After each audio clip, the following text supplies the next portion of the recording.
नमस्कार दोस्तों, स्वागत है आप सभी का हमारे YouTube चैनल प्राचीन ज्ञान कहानी में। आज हम आपके लिए लाए हैं बहुत मजेदार कहानी।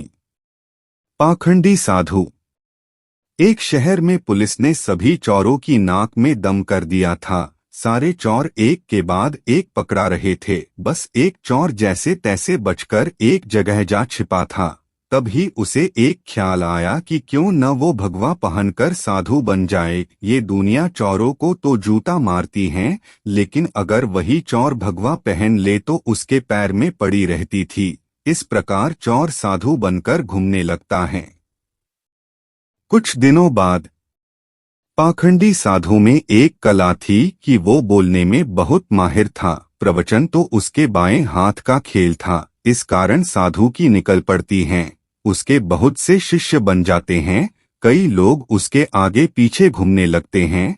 उसे मुफ्त में खाने को मिलने लगता है, बस उसे सांसारिक जीवन छूटने का दुख रहता है।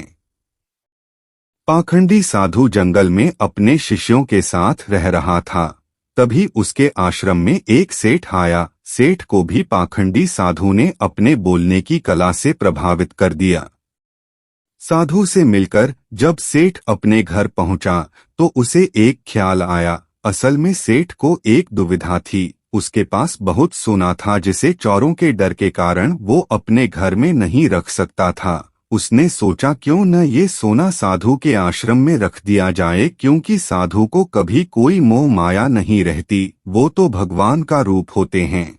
किसी को ऐसे देवता पर शक भी नहीं होगा कि उनके आश्रम में सोना गड़ा हुआ है।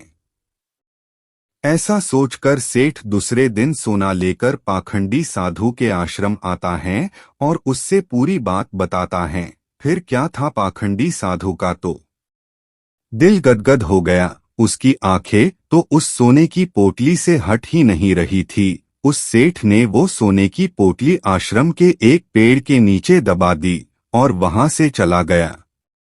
अब साधु को नींद कहाँ आनी थी। वो रात भर उस सोने की पोटली के बारे में सोचता रहा। उसने सोचा अगर ये सोना मिल जाए तो जीवन तर जाएगा, सांसारिक सुख भी मिलेगा जो इस भगवा कपड़ों ने छीन लिया है। इस तरह साधु ने कई सपने देख डाले। दूसरी तरफ सेठ सोने को आश्रम में रखकर संतुष्ट होकर सो रहा था। कुछ समय बीतने पर साधु ने एक योजना बनाई। उसने सोचा कि वो इस सोने को लेकर चला जाएगा और सेठ को शक ना हो, इसलिए वो उसके घर जाकर जाने की बात कहेगा ताकि सेठ को ये ना लगे कि साधु सोना लेकर भागा है। अगले दिन साधु सेठ के घर जाता है। सेठ के पास एक व्यापारी बैठ रहता है। साधु को आता देख सेठ खुशी से झूम जाता है और कई पकवान बनाकर खिलाता है। साधु सेठ को अपने जाने की बात कहता है। इस पर सेठ दुखी होकर उसे रोकता है, लेकिन साधु कहता है कि वो एक सन्यासी है, किसी एक जगह नहीं रह सकता। उसे कई लोगों को मार्गदर्शन देना है। ऐसा कहकर साधु बाहर निकलता है और जानबूझकर सेठ के घर का एक तिनका उठा ले जाता है। थोड़ी देर बाद साधु वापस आता है, जिसे देख सेठ वापस आने का कारण पूछता है। तब साधु कहता है कि आपके घर का यह एक तिनका मेरी धोती में लटक कर मेरे साथ जा रहा था, वही लौटाने आया हूँ। सेठ हाथ जोड़ कहता है इसकी क्या जरूरत थी। तब साधु कहता है इस संसार की किसी वस्तु पर साधु का कोई हक नहीं है। फिर अपनी बातों से वो सेठ को मोहित कर देता है और वहां से निकल जाता है। यह सब घटना सेठ के पास बैठा व्यापारी देखता है और सेठ से पूछता है कि कौन है ये साधु। तब सेठ उसे पूरी बात बताता है, जिसे सुनकर व्यापारी जोर जोर से हंसने लगता है। सेठ हंसने का कारण पूछता है।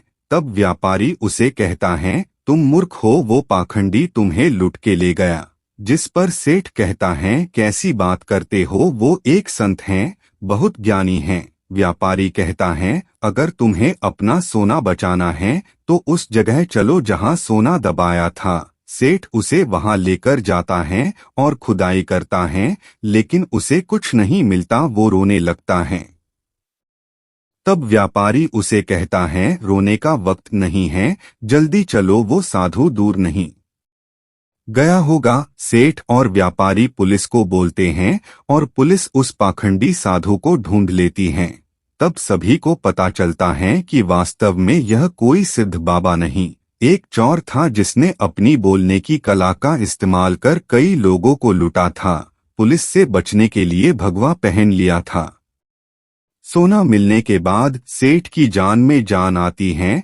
सेठ व्यापारी से पूछता है कि उसे कैसे पता चला कि यह साधु पाखंडी है। व्यापारी ने कहा, वो साधु बार बार अपने आप की तारीफ कर रहा था। संत कितने महान होते हैं, बार बार यही दोहरा रहा था, जबकि जो सच मायने में संत होते हैं उन्हें इस बात को दोहराने की जरूरत नहीं पड़ती। इसलिए मित्र, आज के समय में जो भगवा पहनकर प्रवचन देते हैं वो सभी संत नहीं होते।